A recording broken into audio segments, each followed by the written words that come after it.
తన ప్రాణం మీదకి వస్తుందని తెలిసినా తను చెరసాల్లోకి వెళ్ళాల్సి వస్తుంది.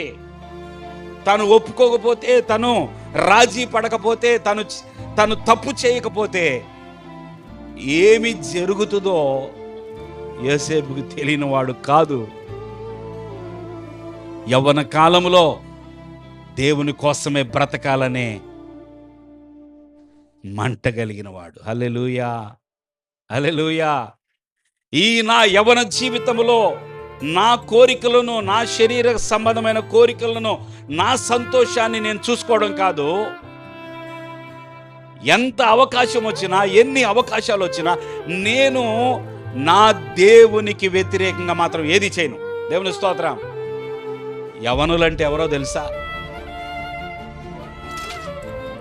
క్రీస్తు కోసం నిజంగా బ్రతకాలనుకునే ప్రతి వ్యక్తి యవనుడే. హల్లెలూయా. పరలోక రాజ్యం వెళ్ళిన తర్వాత మనకి వయసు పెరగదు, తరగదు. దేవుని స్తోత్రం. అమ్మయ్యా 50 సంవత్సరాలు కంప్లీట్ అవుతున్నాయి అని ఇక్కడే లెక్క పెట్టుకునేది. 20 సంవత్సరాలు కంప్లీట్ అయ్యా, ఇక్కడే లెక్క. ఒక్కసారి ఈ భూమిని దాటిన తర్వాత, ప్రభు సన్నిధికి వెళ్ళిన తర్వాత నీ వయసు ఇక పెరగదు. నీకు వయసుతో నిమిత్తం లేదు ఇక. దేవుని స్తోత్రం.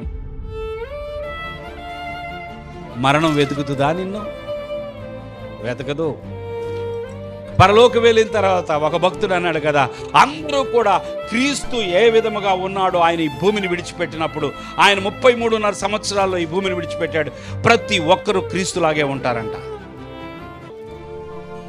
30 ఏళ్ళ తర్వాత మడతలు పడతాయా? పడవా?